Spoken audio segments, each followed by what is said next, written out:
So ఇప్పుడు Jubilee hills by elections వస్తున్నాయి కదా, సో ఇక్కడ ఏ పార్టీ గెలుస్తుందని మీరు అనుకుంటున్నారు? నేను దాదాపుగా 100% బీఆర్ఎస్ గెలుస్తుందని చెప్పేసి అనుకుంటున్నాను. ఎందుకంటే ఇక్కడ చేసిన దీనికంటే ముందు ఉన్న ఎమ్మెల్యే మాగంటి గోపినాథ్ గారు చాలా అభివృద్ధి పనులు చేశారు. ఏ వీధికి వెళ్ళినా కూడా సీసీ రోడ్లు కానీ డ్రైనేజ్ సమస్య కూడా లేదు. ఇప్పుడున్నవి కూడా కొన్ని సందర్భాలు కొన్ని చూసినాము, అవి కూడా చాలా వరకు రిపేర్ అవుతున్నాయి, చేస్తున్నారు. మాకు చాలా నమ్మకం ఉన్నది. పబ్లిక్ పల్స్ కూడా ప్రతి ఇంటికి పోయి అడిగినప్పుడు కూడా చాలా మంది మంచిగా రియాక్ట్ అవుతున్నారు. దాదాపుగా బీఆర్ఎస్కి ఇద్దామని చెప్పేసి ఆలోచనలు ఉన్నారు ప్రజలు. అయితే మాగంటి గోపినాథ్ కూడా కొంతమందికి మాత్రమే చేసిండు, అందరికి ఏం చేయలేదు. ఆయన కార్యకర్తలకు వాళ్ళకు మాత్రమే మంచి చేసిండు తప్ప అందరికి ఏం చేయలేదని ఆయన పైన కొంచెం నెగిటివిటీ మాటలు వినిపిస్తున్నాయి. సో దానిపైన మీరేమంటారు? అయితే మేము కూడా ఫస్ట్ స్టార్టింగ్ లో అదే అనుకున్నాము. మేము ప్రతి గడపకు పోయినప్పుడు వాళ్ళ దగ్గర నుంచి వస్తున్న స్పందన బాగుంది. మేము అడిగాము, మేము కూడా వెళ్ళాము, ప్రతి డోర్ టు డోర్ తిరిగి అడిగాము. అడిగితే బాగానే ఉంది, పర్వాలేదు. ఆయన కూడా ఆయన ఉన్నప్పుడు మంచిగా కార్పొరేటర్ గారిని కూడా అడిగాము, ఆమెను కలిస్తే కూడా ఆమె కూడా చాలా ఇంట్లోకి తోలుకోపోయి ఆమెతో మాట్లాడితే కూడా చాలా మంచిగా ఉంది స్పందన. ఎటువంటి ఇబ్బంది అయితే లేదు. ఇప్పటివరకు అయితే మంచిగా ఉంది. నెక్స్ట్ గా ఏం జరుగుతుందో మేము చెప్పలేము. అంటే ఇప్పుడు ఆమె ఫస్ట్ టైం, ఇప్పుడు ఎలాంటి రాజకీయ అనుభవం ఆమెకి లేదు. సో మరి ఆమె ఎలా రాజకీయాల్లో నెగ్గుకుంటూ వస్తుంది అనుకుంటా? అయితే ఇప్పుడు ప్రతి ఇంట్లో ఉంటారు, ఇప్పుడు మహిళలు ఉంటారు, ప్రతి ఇంట్లో మహిళలు ఉంటారు. వాళ్ళ భర్త చేసే పనిలో దాదాపుగా ఒక 50% 60% వాళ్ళు చెప్పుకుంటారు. వాళ్ళు దాదాపు అనుభవం ఉంటుంది. బట్ ఏంటంటే బయట తిరగలేదు కాబట్టి ఇక పబ్లిక్ అనిపించచ్చు. బట్ ఆమె కూడా అవగాహన ఉన్నది. అవగాహన అంటే దీని మీద రాజకీయం మీద అవగాహన ఉన్నది. దాంట్లో ఎటువంటి సందేహం అవసరం లేదు.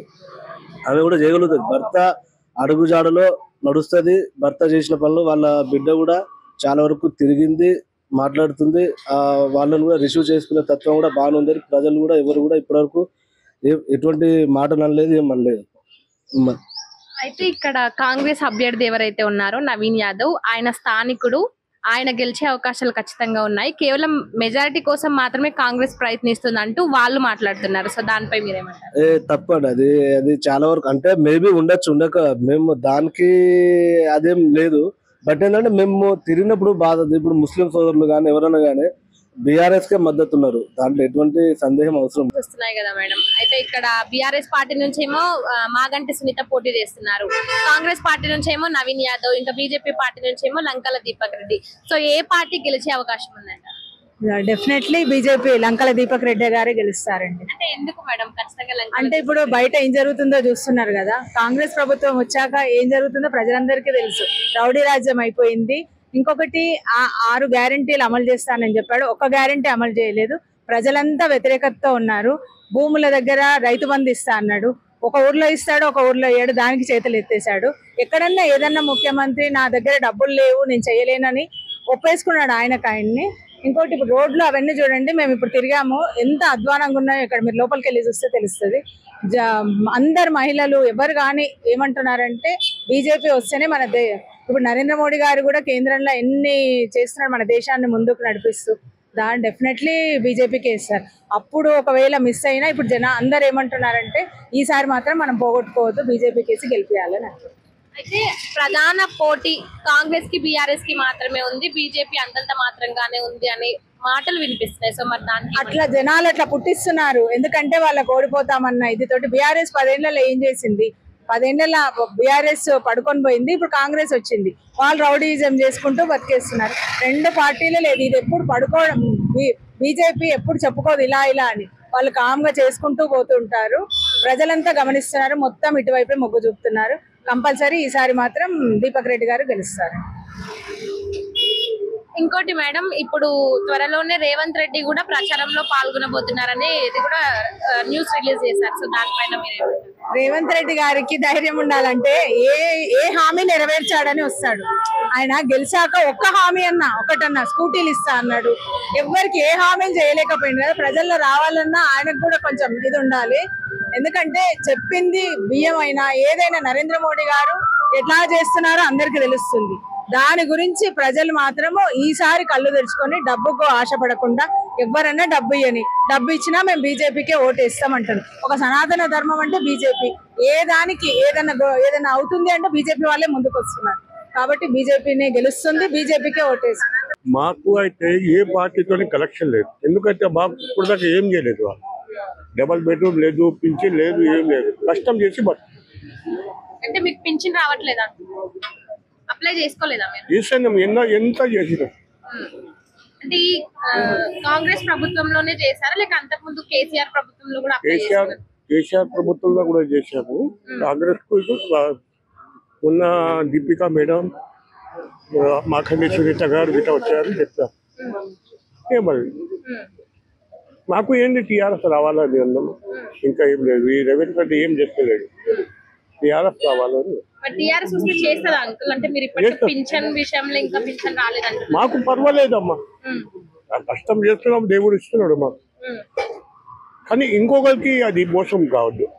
డబల్ బెడ్రూమ్ ఇల్లు ఉన్న వాళ్ళకే వస్తుంది, మా కిరాయి కొంప పెట్టుకొని మాకు వస్తలేదు. అంటే ఇప్పుడు మళ్ళీ రేవంత్ రెడ్డి వచ్చిన తర్వాత ఆయన పథకాలు కానీ అవేవి మీకేం అందలేదా? ఏమందలేదు. అంటే అంతకుముందు కేసీఆర్ ప్రభుత్వం ఉన్నప్పుడు మీకు ఏమైనా పథకాలు అందాయా? ఏమందలేదమ్మా. పద్మారావు మా చేతిలోనే ఉన్నాడు, తలసిన శ్రీనివాస్ యాదవ్ మా చేతిలో ఉన్నాడు. ఏం చేయలేదు వాళ్ళు. ఒక్కసారి వచ్చినాడు, అది చేస్తా లేదు, ఇంటికాడికి రామన్నాడు. తప్పకుండా బీజేపీ గెలుస్తుందండి. ఎందుకంటే ఇన్ని రోజుల నుంచి ప్రతి దాంట్లో చూస్తున్నారు మీరు. బీఆర్ఎస్ ఉన్నప్పుడు చూస్తున్నారు, కాంగ్రెస్ ఉన్నప్పుడు చూస్తున్నారు. దేనికి ఒక మహిళకి నైట్ 10 తర్వాత అస్సలకి ఏది సురక్షణ లేదండి. నడిచే ట్రైన్లో కానీ బస్సెస్లో కానీ వ్యభిచారాలు విపరీతంగా అయిపోతున్నాయి. దాని గురించి ఏంటంటే ప్రతి తల్లి ఏం కోరుకుంటుందంటే నా బిడ్డ పొద్దున వెళ్తే సాయంత్రానికి క్షేమంగా ఇంటికి రావాలి. ఆయన ఇచ్చిన హామీలకి ఏముందండి, బస్ అన్నారు. అత్తకొడలు కొట్లాడుతున్నారు, బస్సులో పోయి కూర్చుంటున్నారు. కూరగాయలు కూడా కూరగాయలు కూడా దాంట్లోనే కట్ చేస్తున్నారు. అది ఒక్కదానికి తప్ప దేనికి పనికి రాలేదండి కాంగ్రెస్. దాని గురించి ప్రతి ఒక్కరు ఏమనుకుంటున్నారంటే బీజేపీ రావాలి. క్యాండిడేట్ ఎవరున్నారు సంబంధం లేదు, కమలం పూకి ఓటేసాం. చిన్న 95 years ముసలామె దగ్గర నుంచి చిన్న బాబు కూడా ఒక్కటే టాక్, మేము బీజేపీకి వేస్తాము, మా పిల్లలు మంచిగా అయిపోతారు, మాకు ఏదైనా సరే. ఇప్పుడు అయోధ్య చూడండి, ఎన్ని గుళ్ళు బయటకు వచ్చాయండి. దేనివల్ల వచ్చినాయి? నరేంద్ర మోడీ గారు నుంచి వచ్చినాయి. ఇప్పుడు మన శ్రీశైలం వచ్చారు, ఎంత పబ్లిక్ ఉందండి. రోడ్ షోని మనం చూసాము. ఏంటంటే ఆయన 75 years ఉండి కూడా ఆయన అంత స్ట్రాంగ్గా మన కోసం, దేశం కోసం అంత చేస్తున్నారంటే మనం కూడా కొంచెం ఆయన ఓట్ వేయాలి, ఆయనను గెలిపియాలి అనేది ప్రజల అవగాహన వచ్చిందండి. అదే అయితే ఇప్పుడు జూబ్లీహిల్స్ నియోజకవర్గంలో ఎక్కువ మైనారిటీస్ ఉన్నారు. సో మైనారిటీస్ బీజేపీకి ఓట్లు వేసే అవకాశం ఉందండి, తప్పకుండా ఉందండి. ఎంత మైనస్ ఉన్నా కూడా తప్పకుండా బీజేపీకి వేస్తారు. క్యాండిడేట్ చూస్తలేరండి. అసలు అక్కడ చూసారా మీరు? మేము ఇట్లా లోకల్ తిరుగుతుంటే మొత్తం డ్రైనేజ్ వాటర్ అన్నమాట, మొత్తం మురికి. అసలు ఏడ చూసినా అదే. మొన్న చూసింది కదండి బీజేపీలో ఎంత అసలు గోరక్షణ లేదు, ఏది లేదు. ఇప్పుడు మనం కాంగ్రెస్ ప్రభుత్వం ఉంది కాదంటలేము, కానీ దేనికి ఉందండి చెప్పండి? దేనికైనా ఒక్క హామీ కూడా ఆయన చేస్తలేడు. సరే అట్లా కూడా వాళ్ళు పబ్లిక్ కొంచెం ఏమంటారు, కొంతమంది మాకు ఆ సీట్ ఇచ్చిర్రు, మాకు పోస్టులు ఇచ్చిర్రు, 100 మందికి ఒకరికి ఇస్తే అయిపోతుందండి. మిగతా 95 members ఎక్కడికి వెళ్ళిపోవాలి చెప్పండి? 5 members ఇస్తున్నారు పోస్టులు. కొంతమంది ఏమంటున్నారు, మాకు ఆయన వస్తేనే బాగుండే, ఈయన వస్తేనే బాగుండే. కానీ ఇప్పుడు మాత్రం చాలా మంది తెలుసుకుంటున్నారు ఏంటంటే బీజేపీ బాగుంది, బీజేపీకే వేస్తుందని చెప్తున్నారు. ఆయన లోకల్ కాకుండా కూడా ఆయన దేశం ఏం చేశాడు, ఈ పార్టీలో వచ్చిన అప్పటి నుంచి ఇప్పటి వరకు ఏం చేశారు అనేది చూస్తున్నారు కదా పబ్లిక్. అట్లా అనమాట. ఆయన కొత్తగా ఉండొచ్చు, ఇక్కడ ఏరియాకి కొత్త, కానీ ఆయన వర్క్లో అయితే పాత కదండి.